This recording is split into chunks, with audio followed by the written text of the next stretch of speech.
Express. Brought to you by Enter. Hello, YouTube. Hi, I'm going on. Okay. YouTube just heard you say you're going on. Hi, YouTube. What's going on? Okay.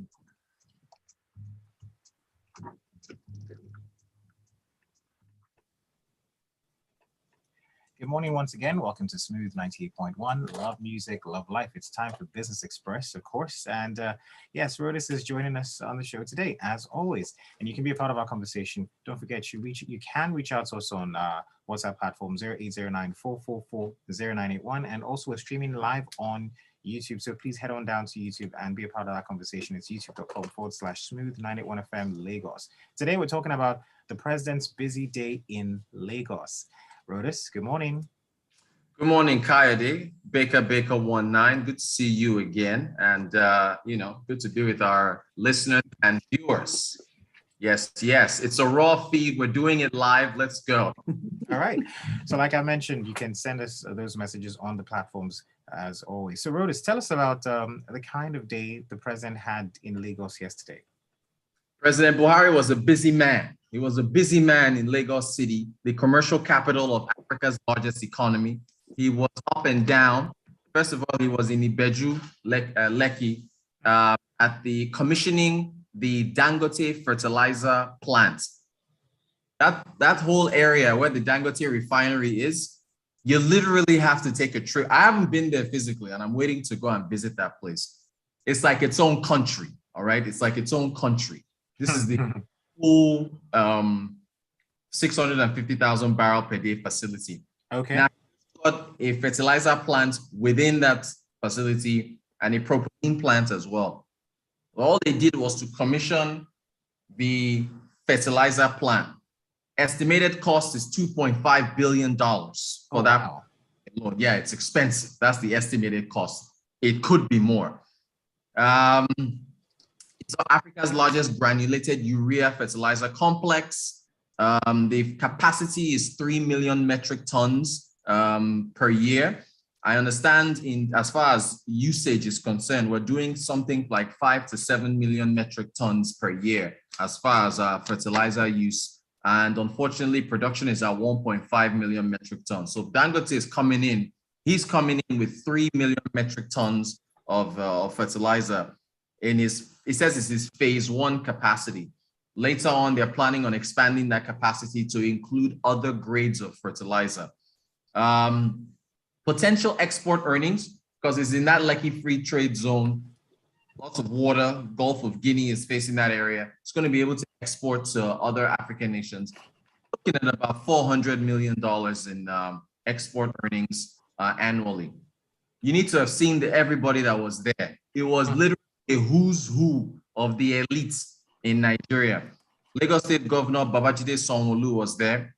The one and only Asiwaju Bola Tinubu was there. Senate President Ahmed Lawan was there. The House of Reps, the Speaker of the House of Reps, Gbajabiamila was there. Gosh, who else was there? I mean, it was private sector people were there. Businesses, foreign investors were there. Buhari was there, yeah. Business investors, Oh yeah. all Chinese, sorts of there.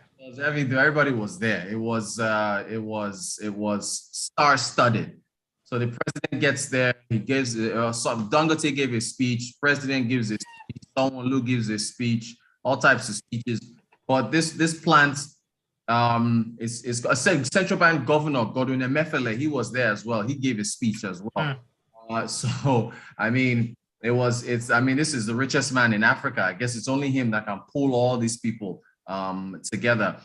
So, the essential thing is that, look, when this thing comes on stream, the potential for the country is huge in terms of foreign exchange savings. The wider refinery, when that comes on stream as well. But again, we've cautioned people already to not expect fuel prices to just drop simply because Dangote refinery is at our backyard. Exactly, because the largest inputs into that refinery is crude oil, which is priced in dollars and priced on the international markets. So no one should expect that fuel all of a sudden just become a lot cheaper. So, but if it's not cheaper, it's always going to be always available, right? It's going to be available, so there won't be like we're just talking with somebody in Abuja not too long ago who was telling us that there's still fuel scarcity there. So you probably won't see any more of that anymore. No more scarcity to be available widely, but the price is going to go up. Everybody has to get ready for the price of fuel to go up once that refinery. I believe Dangote's refinery is going to start minor operations in September of this year.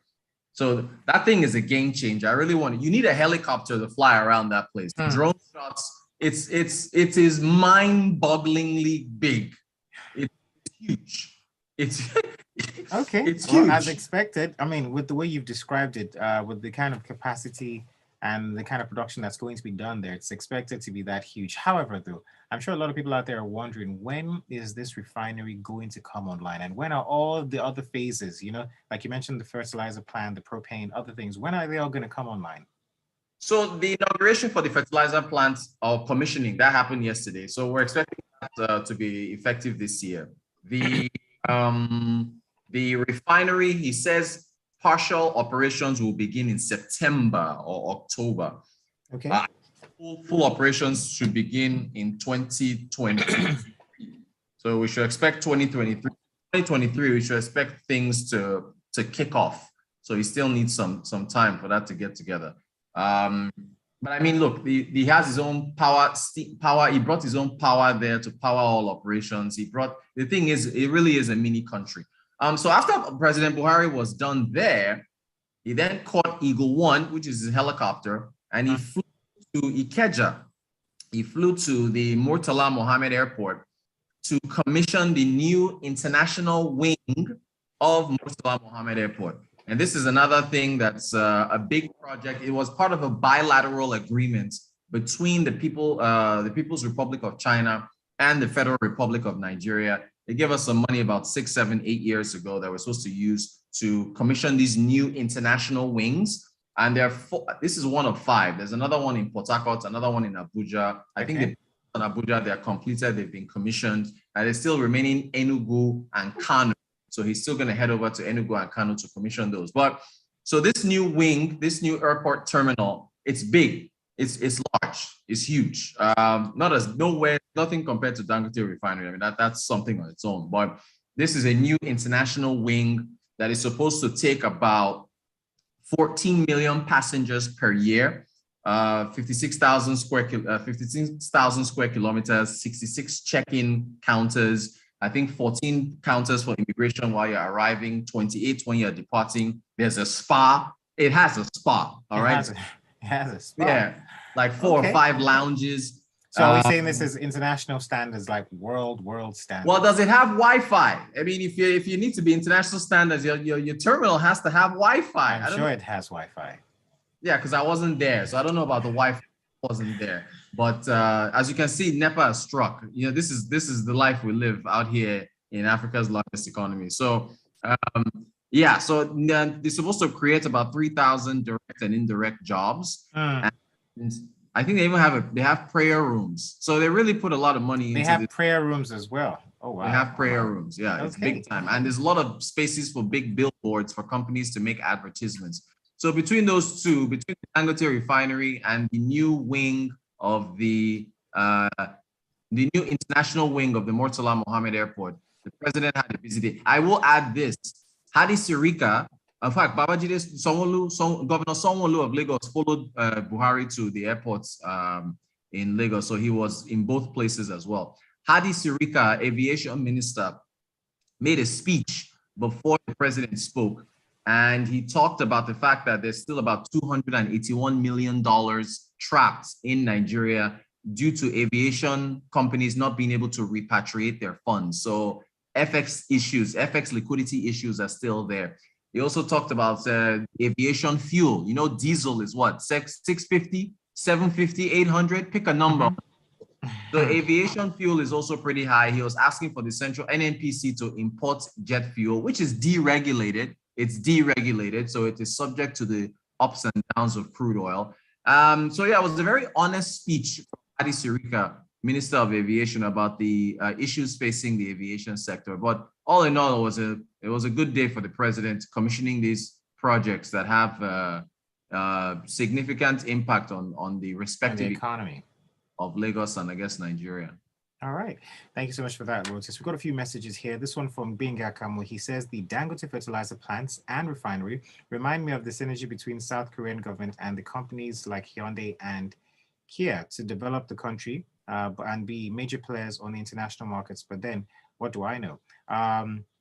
We hope that the airport terminal will not be allowed to become like the old MMA. It's not the start that matters. It's the maintenance and adherence to standards in the long run that matters. Okay. Very true. Oh, he does have a point though. This one here from Samuel George. Samuel George says, yes, I'm not expecting fuel prices to go down because of the refinery, but I expect it to reduce the pressure on FX in Nigeria. True. So, True. Okay. Then Yinka Bolu. Well, Yinka Bolu comes in to say, says quite a lot actually. He said, did I just hear Rotus say the one and only Ashiwaju was there? Is that an endorsement from Rotus? I'm happy that Uncle Dangote, at least he's not a horrible boss. No one is complaining about him yet. See, I don't know how much Uncle Dangote wants to sell petrol. I just don't want to hear NNPC saying that there's this mother tanker on the high sea with petrol. At least things like landing costs, depot through charge, and littering charge will go. That's the joy for me alone. And most importantly, those Ghanaians will keep quiet. Okay, well, Ian Kabul likes to joke though. All right, so Gilbert comes in to say, good morning, Rotus and Kayode. We commend the commissioning of the Dangote fertilizer plant, indeed a future game changer, but we should question previous game changes by the Nigerian government, like the Ajaokuta steel complex. What is the status today? And also, he comes back to say, a paper today reports that job losses may occur due to challenges of forex and power. What is the government going to do about this? This is being Akamo. So, Rotus, do you want to respond to any one of these? What is the government doing about job losses and FX? FX, you got to sell more stuff in order for you to earn FX. There is too much vandalism right now. Oil theft is at an all-time high.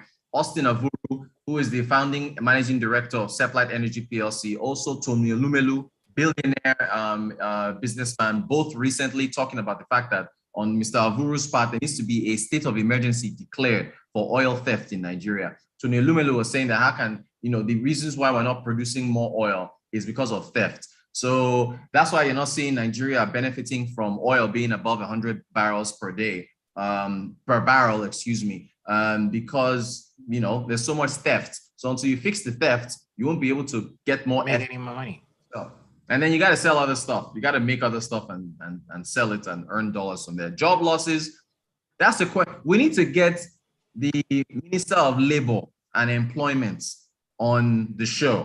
And let's ask him what's happening with job losses and what's been going on. He's somebody that we need to talk to see what the government is I don't trying know. to do. People have to ask what that ministry is doing. All right. Well, Rotus, thank you so much. It's always a pleasure having you here. You can continue the conversation with Rotus and tag us in the conversation. We're at Smooth 91 FM across all platforms. And also Rotus is at Rotencourt on Twitter. I'm at Kayode Baker with a double R as well. So tag me in and let's have a great conversation together.